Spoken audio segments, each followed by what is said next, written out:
معزز حاضرین جمعہ، میں نے خطبہ مسنونہ کے بعد سورۃ النساء آیت نمبر 13 اور 14 کی تلاوت کی۔ اللہ رب العالمین ارشاد فرما رہا ہے وَمَن يُطِعِ اللَّهَ وَرَسُولَهُ يُدْخِلْهُ جَنَّاتٍ تَجْرِي مِن تَحْتِهَا الْأَنْهَارُ، اور جو اللہ اور اس کے رسول کی اطاعت کریں وہ باغات میں داخل کیا جائے گا، جنت میں داخل کیا جائے گا جس کے نیچے سے نہریں بہتی ہیں، خالدین فیہا، جس میں وہ ہمیشہ ہمیش رہے گا، وذالک الفوز العظیم، اور یہی بڑی کامیابی ہے۔ ومن یعص اللہ ورسولہ ویتعد حدودہ، اور جو اللہ اور اس کے رسول کی نافرمانی کرے، اس کے حدود کو توڑے، اس کے حدود سے تجاوز کر جائے، یدخلہ نارا خالدا فیہا، وہ جہنم میں ہمیشہ ہمیش کے لیے داخل کیا جائے گا، وَلَهُ عَذَابٌ مُّهِینٌ، اور اس کے لیے ذلت آمیز رسوا کر دینے والا عذاب ہے۔ ان آیات میں اللہ رب العالمین نے اللہ رب العالمین اور نبی اکرم صلی اللہ علیہ وسلم کی اطاعت اور پیروی کا حکم دیا ہے، اور اس پر خوشخبری سنائی ہے جنت کی اطاعت کرنے والے کو، اور جو نافرمانی کرے اسے وعید سنائی ہے جہنم کی اور عذاب۔ دیکھیے آج کے خطبہ جمعہ میں انشاءاللہ آپ کے سامنے بدعت سے حفاظت کے 4 اہم اصول آپ کے سامنے مختصراً بیان کیے جائیں تاکہ ہم اپنے آپ کو بہت ساری بدعات جو دین میں داخل کر دی گئی ہیں اس سے اپنے آپ کو بچا سکیں، کیونکہ اللہ کے نبی صلی اللہ علیہ وسلم نے فرمایا کہ ہر بدعت گمراہی ہے اور ہر گمراہی جہنم میں لے کر جانے والی ہے، لہذا ہمیں ہر طرح کی بدعت سے اپنے آپ کو محفوظ رکھنا ہے، بچانا ہے، حفاظت میں رکھنا ہے۔ تو اس کے لیے 4 اہم اصول ہیں جو میں آپ کے سامنے بیان کروں گا۔ سب سے پہلا اصول، اگر آپ بدعات سے اپنے آپ کو بچانا چاہتے ہیں تو اپنے دل و دماغ میں یہ بات اچھی طرح بٹھا لیں، مضبوط کر لیں، گانٹ باندھ لیں کہ یہ دین اسلام جو اللہ نے ہمیں اور آپ کو عطا کیا ہے یہ مکمل ہے۔ یہ پہلا اصول اپنے ذہن میں بٹھا لیں، مضبوط کر لیں کہ دین اسلام ایک مکمل دین ہے، اس میں کمی اور زیادتی کی کوئی گنجائش نہیں چھوڑی گئی، بلکہ اسلام کی بہت سارے خصوصیات ہیں، ان میں سے خاص بات یہ بھی ہے کہ یہ دین اسلام ہمیں مکمل عطا کیا گیا ہے، اور اس میں زندگی کے تمام شعبوں سے متعلق رہنمائی کر دی گئی، تمام شعبوں سے متعلق مسائل کی طرف رہنمائی کر دی گئی ہے، نشاندہی کر دی گئی، بیان کر دیا گیا ہے، تعلیمات دے دی گئی۔ اللہ رب العالمین نے قرآن مجید میں اس بات کا اعلان کرتے ہوئے فرمایا اليوم اکملت لکم دینکم، آج کے دن میں نے تمہارے لیے تمہارے دین کو مکمل کر دیا ہے، وَأَتْمَمْتُ عَلَيْكُمْ نِعْمَتِي، اور تم پر میری نعمت کو پورا کر دیا ہے، وَرَضِيتُ لَكُمُ الْإِسْلَامَ دِينًا، اسلام کو بطور دین میں نے تمہارے لیے پسند کر لیا ہے۔ یعنی گویا کہ اس آیت کریمہ میں اللہ رب العالمین نے اس بات کا اعلان کیا کہ ہمارے لیے جو دین اسلام اللہ رب العالمین کی طرف سے پسندیدہ ہے، عطا کیا گیا ہے، وہ کیا ہے؟ مکمل ہے، پورا ہے۔ مکمل کسے کہتے ہیں؟ جس میں ذرہ برابر بھی کمی اور زیادتی کی ضرورت نہ ہو۔ جیسے آپ ایک گلاس پانی لیں اور اس کو بھرتے جائیں اتنا بھریں کہ اس کے سائڈ کے جو کوس ہوتے ہیں ان پر پانی ٹھہرا ہوا نظر آئے، اسے کہتے ہیں مکمل۔ یہاں سے آپ ایک قطرہ ڈالتے ہیں، یہاں سے دوسرا قطرہ باہر نکل جاتا ہے، ایک قطرے کی جس میں گنجائش نہیں ہوتی، تو اسی کو اکمال کہتے ہیں۔ یہ دین اسلام جو اللہ نے ہمیں اور آپ کو عطا کیا ہے، یہ ادھورا دین نہیں ہے، ناقص دین نہیں ہے، بلکہ مکمل دین اللہ نے عطا کیا۔ اس میں زندگی کے تمام شعبوں کے مسائل کی تعلیمات دی گئی۔ تو یہ پہلا اصول ہے جو ہمیں اور آپ کو اپنے ذہن میں بٹھا لینا چاہیے، دین مکمل، تب جا کر اپنے آپ کو بدعات اور خرافات سے بچا سکتے ہیں۔ اور یہ دین کا مکمل ہونا یہ اللہ رب العالمین کی بہت بڑی نعمت ہے، بہت بڑی نعمت ہے۔ اور اتنی بڑی نعمت ہے کہ یہودی اس پر رشک کیا کرتے تھے کہ ان کو جو دین دیا گیا ہے اس کے مکمل ہونے کا اعلان کر دیا گیا ہے۔ اگر یہ بات ہمارے دین سے متعلق ہوتی تو ہم اس دن کو عید کا دن منا لیتے، جیسے کہ عمر بن الخطاب رضی اللہ تعالی عنہ سے ایک یہودی عالم نے کہہ بھی دیا کہ تمہارے کتاب میں ایسی آیت کریمہ اللہ نے نازل کی ہے، اگر وہ ہماری کتاب میں نازل کی ہوگی تو ہم اس دن کو عید کا دن بنا لیتے۔ اور وہ کون سی آیت کریمہ تھی؟ الیوم اکملت لکم دینکم، یہ دین یہی آیت کریمہ۔ عمر رضی اللہ تعالیٰ نے کہا ہمیں وہ دن بھی یاد ہے، وہ جگہ بھی یاد ہے۔ یقیناً یہ دین کا مکمل ہونا یہ ہمارے لیے بہت بڑی نعمت ہے اللہ رب العالمین کی طرف سے۔ تو یہ دین مکمل، یہ پہلا اصول اپنے ذہن میں رکھیں۔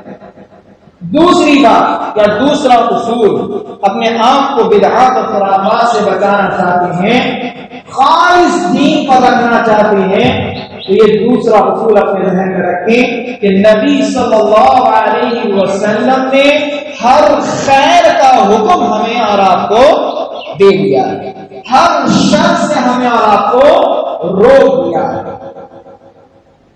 ہم میں سے ہر ایک یہ بات اچھی طرح جانتا ہے کہ ہمارا پورا دین نبی اکرم صلی اللہ علیہ وسلم پر نازل کیا گیا، نبی صلی اللہ علیہ وسلم پر نازل کیا گیا، اور نبی صلی اللہ علیہ وسلم نے اس نازل کردہ مکمل دین کو ہم تک پہنچا دیا، نہیں پہنچایا؟ کیا ہم میں سے کوئی ایسا ہے جو عقیدہ رکھتا ہو کہ نبی صلی اللہ علیہ وسلم کو جو مکمل دین اللہ نے عطا کیا آپ نے پورا نہیں کیا؟ ہرگز نہیں۔ ہمارا یہ عقیدہ ہے، ایمان ہے کہ اللہ کے نبی صلی اللہ علیہ وسلم کو جو دین اللہ نے عطا کیا تھا مکمل دین، وہ مکمل دین آپ نے امت تک پہنچا دیا۔ خود اللہ کے نبی صلی اللہ علیہ وسلم نے فرمایا، حدیث ہے، اللہ کے نبی نے فرمایا ما تركتم شيئا يقربكم الى الله ويبعدكم عن النار الا امرتكم به۔ کوئی ایسی چیز میں نے نہیں چھوڑی ہے، کوئی بھی ایسی چیز میں نے نہیں چھوڑی ہے جو تمہیں اللہ کے قریب کر دے، اللہ کا تقرب دلا دے اور جہنم سے تمہیں دور کر دے، الا امرتکم بہ، مگر میں نے اس کا حکم تمہیں دے دیا۔ یعنی ہر وہ چیز جو ہمیں اللہ کے قریب کر سکتی سکتی ہے، اللہ کا تقرب دلا سکتی ہے، اللہ کی رضامندی دلا سکتی ہے، اس کی خوشنودی ہمیں دلا سکتی ہے، میں نے اس بات کو تمہیں بتا دیا ہے۔ اور ہر وہ بات جو تمہیں جہنم کے قریب کر سکتی ہے وہ بھی میں نے تمہیں بتا دیا، اس بات کا حکم دے دیا۔ پھر آگے اللہ کے نبی نے فرمایا وَمَا تَرَكْتُ شَيْئًا يُقَرِّبُكُمْ إِلَى النَّارِ وَيُبْعِدُكُم مِّنَ اللَّهِ عَنِ اللَّهِ إِلَّا نَهَيْتُكُمْ مِنْهُ۔ اللہ کے نبی صلی اللہ علیہ وسلم نے فرمایا کہ کوئی ایسی چیز میں نے نہیں چھوڑی ہے جو تمہیں جہنم کے قریب کر دے اور اللہ رب العالمین سے دور کر دے، میں نے ایسی کوئی چیز نہیں چھوڑی مگر نہیتکم عنہ، میں نے تمہیں اس چیز سے روک دیا۔ اسی طرح کی اور روایت میں اللہ کے نبی صلی اللہ علیہ وسلم نے فرمایا ما بقي شيء يقرب من الجنة ويباعد من النار إلا وقد بين له، جو چیز بھی تمہیں جنت کے قریب کر سکتی ہے، جو چیز بھی تمہیں جنت کے قریب کر سکتی ہے، جو چیز بھی تمہیں جہنم سے دور کر سکتی ہے، إلا وقد بين لكم، یقیناً وہ چیز تمہارے لیے بیان کر دی گئی ہے، کھول کر رکھ دی گئی ہے۔ یعنی گویا کہ جنت میں لے جانے والا ہر قول و عمل، جہنم سے دور کرنے والا ہر قول و عمل نبی صلی اللہ علیہ وسلم نے واضح کر کے بیان کر دیا۔ اس طرح کی اور بھی روایات ہیں جس سے ہمیں یہ بات معلوم ہوتی ہے کہ اللہ کے نبی صلی اللہ علیہ وسلم کو جو مکمل دین اللہ نے عطا کیا تھا، آپ نے وہ مکمل دین لوگوں تک پہنچا دیا، لوگوں تک پہنچا دیا ہے۔ ہر وہ خیر کا کام، ہر وہ شر کا کام جو ہمیں جنت کے قریب کر سکتا ہے، جہنم سے دور کر سکتا ہے، اللہ کے نبی نے واضح کر دیا۔ اب ذرا سوچیں کہ ہم اللہ کے نبی صلی اللہ علیہ وسلم کے علاوہ کسی اور کو خیر و شر کے لیے معیار تصور کر سکتے ہیں؟ کیا ہم کسی سنت اور بدعت کی تفریق کے لیے کسی اور کے ذوق و شوق کو معیار تصور کر سکتے ہیں؟ ہر خیر اور شر کو جاننے کے لیے نبی اکرم صلی اللہ علیہ وسلم واحد ایسی ہستی ہے جو ہمارے لیے معیار ہیں۔ کسی کا ذوق، کسی کا شوق، کسی کی رغبت ہمیں خیر و شر کی پہچان کے لیے ضرورت نہیں، کیونکہ ہمارے معیار نبی صلی اللہ علیہ وسلم۔ اگر کوئی شخص کوئی چیز دین میں ایجاد کرے، جیسے کئی چیزیں ہیں جنہیں ایجاد کر دیا گیا اور پھر اسے دین سے جوڑ دیا گیا، پھر اس پر اجر و ثواب کے وعدے سنائے جا رہے ہیں، کئی عام جن میں سے ابھی کچھ دنوں پہلے مہینہ گزرا ہے 11ویں کا مہینہ، اس میں نیاز دی جاتی ہے شیخ عبد القادر جیلانی رحمۃ اللہ علیہ کے نام، قربانی کے ذریعے جانوروں کو قربان کر کے ان کی نیاز دی جاتی ہے، جبکہ نیاز، نذر و نیاز یہ اللہ رب العالمین کا تقرب حاصل کرنے کے لیے دی جاتی ہے، اسے دین کے اندر داخل کر دیا گیا۔ اس طرح بہت سارے نیک لوگوں کی نیاز دی جاتی ہے اور کہا جاتا ہے کہ اس طرح کرنے سے یہ مصیبتیں آپ کی دور ہوگی، آپ کی وہ مصیبتیں دور ہوگی۔ آپ اگر کسی نیاز دینے والے سے پوچھیں آپ کیوں دے رہے ہیں تو آپ کو بتا دیں گے، ہو سکتا ہے کچھ علم رکھنے والے ہوں آپ کو کچھ اور جواب دیں، لیکن عموماً جو ان کے لوگ آپ بتائیں نہیں اگر اس سال سے لے کے آنے والے سال تک اللہ رب العالمین کی رزق کی بارشیں ہم پر ہوں، نعمتیں ہم پر نازل ہوں گی، ہمیں مصیبتوں سے بچا دیا جائے گا۔ کس نے یہ عقیدہ دیا؟ کیا شیخ عبد القادر جیلانی رحمۃ اللہ علیہ سے پہلے کوئی نیک آدمی نہیں گزرے صحابہ میں؟ کیا ان کی طرف سے بھی اسی طرح کے اعمال صادر ہوئے؟ اس کے علاوہ عید میلاد النبی، یعنی نبی اکرم صلی اللہ علیہ وسلم کی پیدائش کے دن کو خوشی کا دن مانتے ہیں، اس کو منانا، سے سیلیبریٹ کرنا، پھر کئی طریقے اس کے اندر بنا لیے گئے ہیں اور پھر اس پر بھی کئی ثواب و اجر کے وعدے سنائے جاتے ہیں. گویا کہ بالکل دین کا ایک حصہ اسے تصور کر لیا گیا. اور جو گیارہویں نہ کرے، جو عید میلاد نہ کرے، وہ کون ہے؟ وہ یزیدی ہے، وہ فلاں ہے، وہ فلاں ہے، فلاں. محرم کے مہینے کو بھی آپ نے ایسا کوئی مہینہ انہوں نے نہیں چھوڑا ہے جس کے اندر کوئی نئی بدعت انہوں نے نہ ایجاد کی. ہر مہینہ کسی نہ کسی بدعت سے جڑا ہوا.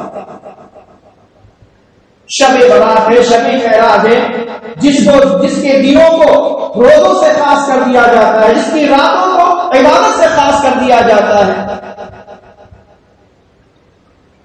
کیا یہ وہ چیزیں نہیں جو نبی صلی اللہ علیہ وسلم کے زمانے میں نہیں تھی؟ کیا نبی کی پیدائش کی خبر وہ دوسرے صحابہ کو نہیں تھی؟ شب برات، شب معراج کی نبی صلی اللہ علیہ وسلم کے صحابہ کو خبر نہیں تھی؟ وہ کیا کرتے تھے؟ تو اس طرح کی بہت ساری اور بدعات ہیں جو آپ دیکھتے بھی ہوں گے. آخر اس جیسی اور آگے آنے والی یا جو بھی پیچھے ہوئی ہیں ان سب سے اپنے آپ کو بچانے کا اور خالص دین پر جمے رہنے کا ایک اصول یہ بھی ہے کہ آدمی ذہن میں، یعنی پہلا اصول کہ اپنے ذہن میں یہ بات بٹھا لے کہ یہ دین جو ہمیں دیا گیا ہے، دین اسلام، یہ مکمل، اس میں کمی زیادتی کی کوئی ضرورت نہیں، کوئی گنجائش نہیں. دوسرا، ہر خیر اور ہر شر سے متعلق قول و عمل نبی صلی اللہ علیہ وسلم نے واضح کر دیا ہے، بیان کر دیا ہے، کوئی بات آپ نے چھپائی نہیں. اگر آپ کہیں گے یہ فلاں چیز ہے دین میں، جبکہ اس کے اصل نبی صلی اللہ علیہ وسلم سے ثابت نہ ہو، قرآن و حدیث سے ثابت نہ ہو، تو گویا کہ ہم نے نبی صلی اللہ علیہ وسلم پر الزام کہ آپ نے مکمل دین آپ نے اپنے صحابہ کو بنانے والی امت کو عطا نہیں کیا. کتنا بڑا الزام، کتنا بڑا الزام. اور یاد رکھیں، یہ بات میں نہیں کہہ رہا ہوں، اس سے پہلے بھی ائمہ کرام نے بیان کیے جو تبع تعلیم میں سے بھی ہمارے اسلاف میں سے ہیں. امام مالک مشہور، بہت سارے امام جن میں سے امام مالک مشہور امام ہیں. دوسرے امام ابو حنیفہ، امام مالک ہیں، اور شافعی اور حنبلی. چار مسلک بھی مشہور ہیں، حنفی، شافعی، مالکی، حنبلی.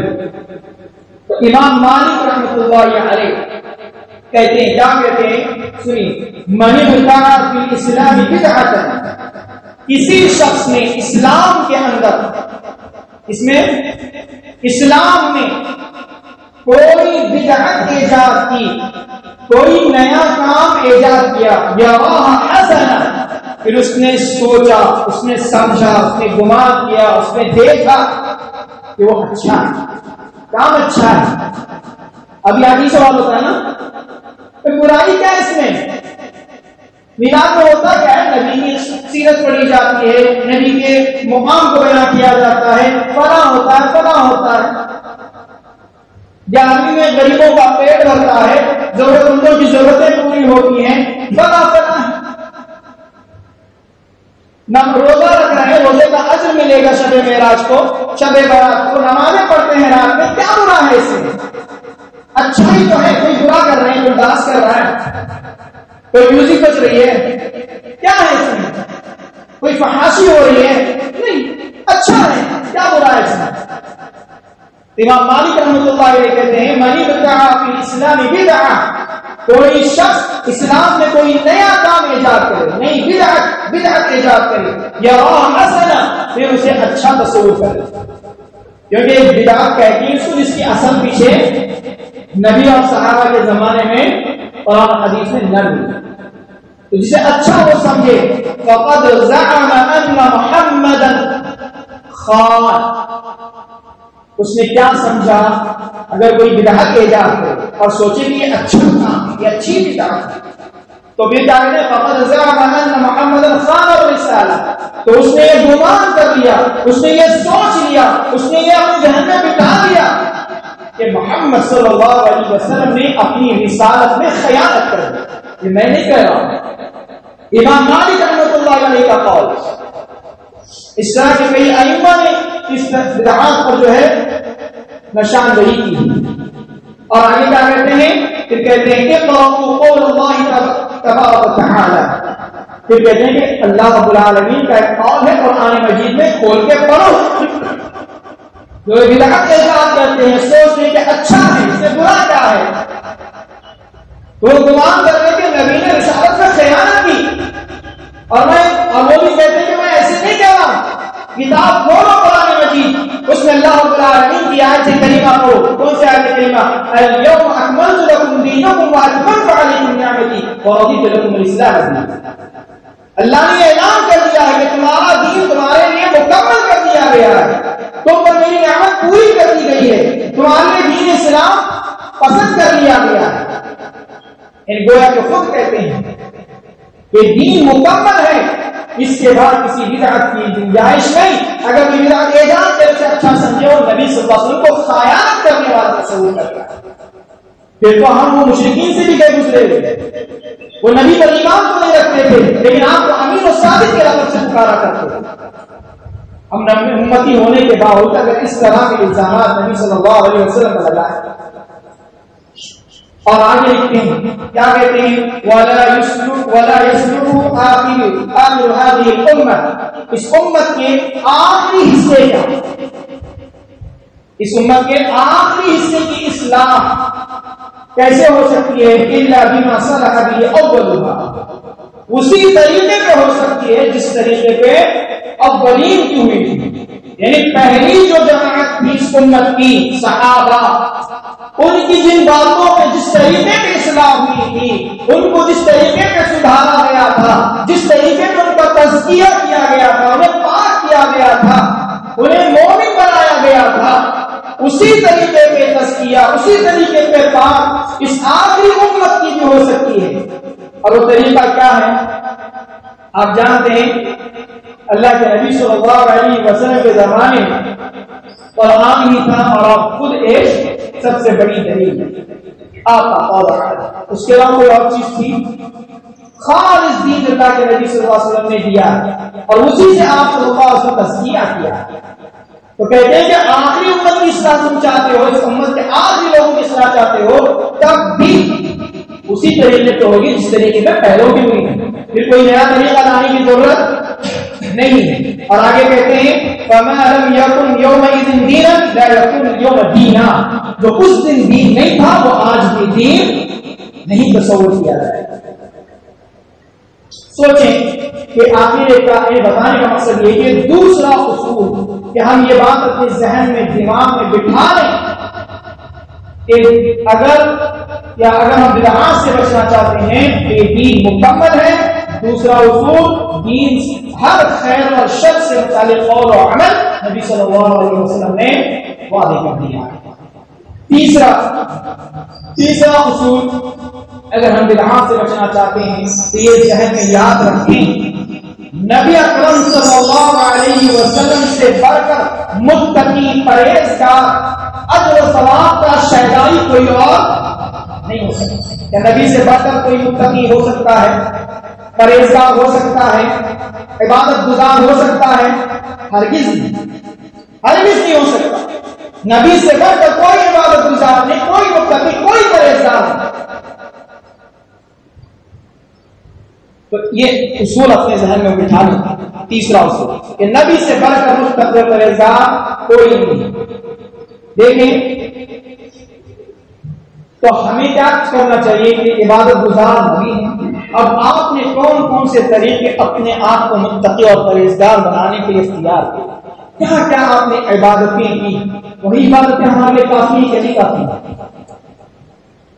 نوافل ہے وہ کثرت سے آپ کریں، نہ روزے آپ نہ رکھیں، کثرت سے نوافل روزے آپ رکھیں، کوئی حل نہیں، لیکن اسی طریقے پہ جس طریقے پہ نبی صلی اللہ علیہ وسلم نے۔ تو یہ تیسرا اصول کہ نبی صلی اللہ علیہ وسلم سب سے زیادہ متقی اور پرہیزگار تھے، اسی لیے آپ نے جو عبادات کی ہیں یا آپ جو ثابت شدہ عبادات ہیں انہیں پر ہمیں عمل کرا ہونا چاہیے۔ اگر آدمی اس سے زیادہ کچھ کرنے کی کوشش کرتا ہے تو پھر یہ اس کی سب سے بڑی جرأت ہے، نبی صلی اللہ علیہ وسلم سے آگے بڑھ گئے۔ ٹھیک ہے، انس رضی اللہ عنہ کی روایت ہے جو آپ نے بار سنی ہوگی، اللہ کے نبی صلی اللہ علیہ وسلم کے پاس کے اہلیہ کے پاس مومنین کے پاس 3 شخص آئے، مشہور روایت آ کر انہوں نے نبی صلی اللہ علیہ وسلم کی عبادت سے متعلق کچھ سوالات کیے۔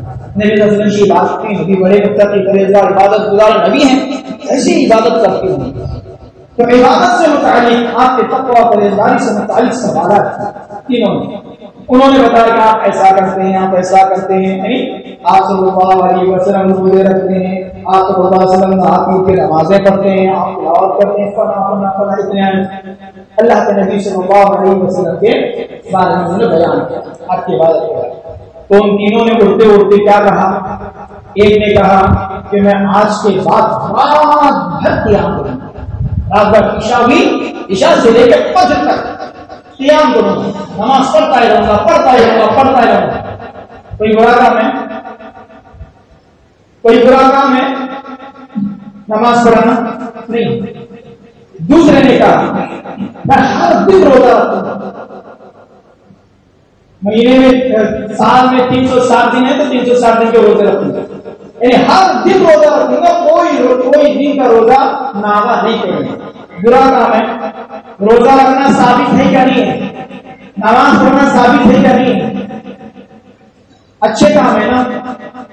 تیسرے نے کہا کہ میں نکاح کروں گا ہی نہیں زندگی میں، ایسی ہی رہوں گا،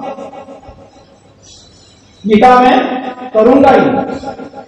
یہ بات اللہ کے نبی صلی اللہ علیہ وسلم کو پتہ چلا۔ اللہ کے نبی صلی اللہ علیہ وسلم نے ان لوگوں کو بلایا، تو اس اللہ کے نبی صلی اللہ علیہ وسلم نے فرمایا انتم الذی قلتم کذا وکذا، تم نے ایسا ایسا کہا ہے؟ تو انہوں نے کہا کہ ہاں۔ پھر اللہ کے نبی صلی اللہ علیہ وسلم نے کیا کہا؟ اگر یہ چیز اچھی ہوتی، نماز ثابت ہے نبی سے، روزہ ثابت ہے نبی سے، نہیں ثابت ہے اور اچھا کام کر رہے، اللہ کے نبی صلی اللہ علیہ وسلم اگر اچھا تصور کرتے تو کبھی یہ باتیں نہیں کہتے جو حدیث میں آئی۔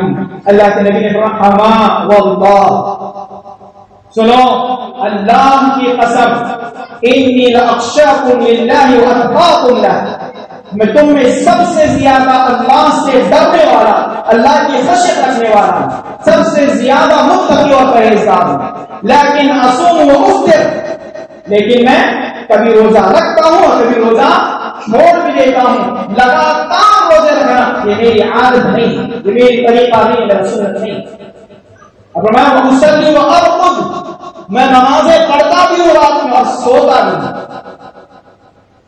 میں رات میں جاگتا بھی ہوں اور سوتا بھی ہوں، واتزوج النساء، اور میں نے عورتوں سے نکاح بھی کیا ہے، فمن رغب عن سنتی فلیس منی، جو میری سنت سے اعراض کرے، منہ موڑے، وہ مجھ میں سے نہیں۔ آپ نے کیا کہا؟ کوئی برا کام کر رہے تھے لوگ؟ کوئی برا کام نہیں، لوگ یہ کہتے ہیں برا کیا ہے، نماز پڑھ رہے ہیں، روزہ رکھ رہے ہیں، کیا برا کر رہے ہیں؟ نہیں، روزہ رکھیں، نماز پڑھیں، لیکن عبادات اسی طریقے سے ہونی چاہیے جس طریقے میں نبی صلی اللہ علیہ وسلم نے تعلیم دی ہے، اتنا ہی کرنا چاہیے جتنا کہ نبی صلی اللہ علیہ وسلم نے کیا ہے۔ آپ نبی سے آگے بڑھانے کے اپنے آپ کو طریقے اختیار کریں گے، یہ نبی صلی اللہ علیہ وسلم کا جو اللہ کے نبی صلی اللہ علیہ وسلم نے ڈانٹا، فمن رغب عن سنتی فلیس منی، یہ طریقہ میری سنت میں سے نہیں ہے کہ تم رات بھر نمازیں پڑھو، تم ہر دن روزہ رکھو اور عورتوں سے کٹ جاؤ جس طرح کے دوسرے کٹ جاتے ہیں۔ دنیا میں ہر ایک حصہ ہمارے مقرر ہے، اللہ کے نبی نے فرمایا اپنا حصہ دنیا میں سے لینا نہ بھولو۔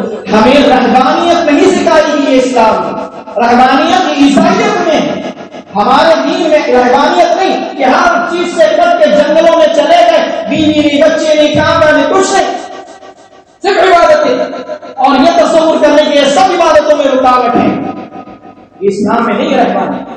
اللہ کے نبی صلی اللہ علیہ وسلم کو بات اگر برا پتا یہ چلا کہ اچھی چیزیں بھی اگر غلط طریقے سے کی جائیں وہ بری ہو جاتی ہیں، وہ گناہ بن جاتی ہیں۔ اور اس کے علاوہ اس سے بات تو ثابت ہو گئی کہ ان عبادات پر ہمیں عمل کرنا چاہیے جو عبادات نبی صلی اللہ علیہ وسلم سے ثابت ہیں، اور ان ایسے اعمال سے اپنے آپ کو بچانا چاہیے کہ اللہ کے نبی صلی اللہ علیہ وسلم سے ثابت نہیں ہے۔ تو یہ تین اصول کو سمجھنے کے لیے کافی ہیں اپنے آپ کو جہنم سے بچانے کے لیے کافی ہیں، بدعات اور خرافات سے محفوظ رکھنے کے لیے کافی ہیں۔ ایک کہ اپنے ذہن میں رکھیں دین مکمل ہے، یہ ادھورا دین نہیں دیا جاتا۔ دوسرا، نبی صلی اللہ علیہ وسلم نے ہر وہ عمل اور قول بتا دیا جو ہمیں جنت میں لے کر جائے، جہاں کی خوشنودی دلا دی، اور ہر وہ عمل اور ہر وہ قول سے ہمیں آگاہ کیا ہے جو ہمیں جہنم سے بچائے اور جو ہے اللہ تعالی کے قریب کرے۔ ہر قول، کوئی کام، کوئی بات آپ نے ہم سے چھپائی۔ اور اس کے علاوہ اور تیسری چیز کہ نبی صلی اللہ علیہ وسلم سے بڑھ کر کوئی متقی اور پرہیزگار نہیں، آپ نے جو عبادات کی وہی عبادات ہمیں بھی کرنی چاہیے، ہمیں کوئی نئی اور عبادات ایجاد نہیں کرنی چاہیے۔ دیکھیے اللہ کے نبی صلی اللہ علیہ وسلم نے کئی احادیث کے ذریعے بات بیان کی کہ اگر کوئی آدمی کوئی ایسی چیز ایجاد کرتا ہے جو ہمارے دین میں سے نہیں ہے تو وہ مردود، ہمارے اصل نہیں ملتی ہے قرآن حدیث میں۔ آپ کو قرآن میں اس کی کوئی دلیل نہ ملے، نبی کے طریقے میں اس کی کوئی دلیل نہ ملے، وہ رد ہے، وہ قبول نہیں کی جائے گی، چاہے کوئی بھی قول ہو، کوئی بھی عمل۔ اللہ کے من عمل عملا لیس علیہ امرنا فہو رد، کوئی ایسا عمل کرے جس عمل پر ہماری دلیل موجود نہ ہو، وہ رد ہے، مردود ہے، وہ قابل قبول نہیں۔ آپ کتنا بھی اچھا ہو، اب 10 مرتبہ وضو کرو اور نماز پڑھو، لیکن وہ نہیں ملنے والا آپ کو اجر۔ تو یاد رکھیں۔ اب چوتھا اصول اور آخری اصول مختصر میں بتا کے چھوڑ دوں کہ پورا دین ہمیں ادا کیا گیا ہے اور پورا دین نبی کو دیا گیا تھا، نبی نے پورا دین ہم تک پہنچایا اپنے قول و عمل سے، اور یہ سب باتیں ہمیں کام لیں گی نبی صلی اللہ علیہ وسلم تو پینا سے موجود نہیں، کہاں ملیں گی؟ قرآن میں اور احادیث نبی صلی اللہ علیہ وسلم۔ ہر بات نبی صلی اللہ علیہ وسلم کا ہر قول و فعل ہمیں احادیث میں مل جائے گا قرآن۔ تو اسی لیے یہ چوتھا اصول آپ یاد رکھیں، قرآن اور حدیث کو لازم پکڑیں، نبی صلی اللہ علیہ وسلم کے صحابہ کے طریقے کو لازم پکڑیں، ان کا منہج، ان کا طریقہ اختیار کریں۔ اور یہ بات اپنی طرف سے نہیں کہتے، اللہ رب العالمین قرآن مجید میں کئی جگہ پر فرمایا وَمَن يُطِعِ اللَّهَ وَرَسُولَهُ فَقَدْ فَازَ فَوْزًا عَظِيمًا، جو اللہ اور اس کے رسول کی اطاعت کرے وہ بہت بڑا فوز سے کامیابی حاصل کرے۔ یقین ہوا کہ اللہ اور اس کے رسول کی اطاعت ہم پر لازم ہے۔ پھر اللہ کے نبی صلی اللہ علیہ وسلم قرآن مجید میں فرمایا کہ فَإِنْ آمَنُوا بِمِثْلِ مَا آمَنْتُمْ بِهِ فَقَدِ اهْتَدَوْا، اگر تم اسی طرح ایمان لاتے ہو جس طرح یہ لوگ ایمان لائے، یہ سے کون مراد ہے؟ تو زمانے میں صحابہ کی طرف اشارہ کیا جائے کہ یہ لوگ جو نہیں ایمان لائے وہ ایمان لائے ویسے جیسے صحابہ ایمان لائے تو وہ ہدایت پر ہیں۔ وَإِن تَوَلَّوْا فَإِنَّمَا هُمْ فِي شِقَاقٍ، اگر وہ منہ موڑ دیتے ہیں اس طریقے سے جس طریقے پہ یا جیسے ایمان صحابہ لائے ویسے ایمان نہیں لاتے تو وہ کھلی بھی مخالفت کریں۔ تو ہمیں صحابہ کو لازم پکڑنا، ان کے منہج کو لازم پکڑنا ہے، ہمارے عقائد ان کے جیسے، ہمارے اعمال ان کے جیسے، ہمارے معاش، ہمارے اخلاق، ہر چیز ہمیں نبی صلی اللہ علیہ وسلم کے طریقے کے مطابق، قرآن و حدیث اور صحابہ کے منہج کے مطابق۔ اور بھی بہت سارے باتیں ہو سکتی ہیں، لیکن یہ 4 باتیں ہیں جو میں نے آپ کے سامنے رکھی ہیں، یہ 4 بنیادی اصول ہیں جو میں نے آپ کے سامنے بیان کیے، اپنے آپ کو بدعات اور خرافات سے بچا کر خالص دین پر رکھنے کے لیے۔ اسلام مکمل دین ہے، اللہ کے نبی نے ہر بات کی نشاندہی کی ہے، آپ خائن نہیں ہیں، اور نبی صلی اللہ علیہ وسلم سے زیادہ متقی اور پرہیزگار نہیں، اس لیے ہمیں انہی عبادات پر اکتفا کرنی چاہیے جو نبی صلی اللہ علیہ وسلم۔ چوتھا، ہر چیز کتاب و سنت میں بیان ہوئی ہے، ہمیں قرآن اور سنت کو لازم پکڑنا ہے، صحابہ کے منہج کو اختیار کرنا ہے۔ اللہ رب العالمین ہمیں کہنے اور سننے سے زیادہ عمل کی توفیق عطا فرمائے، ہمیں ہر گمراہ اور عقائد سے بچائے رکھیں، ہر بدعات اور خرافات اور رسم و رواج سے اللہ رب العالمین ہمیں محفوظ کرے۔ آمین۔ الحمد للہ رب العالمین۔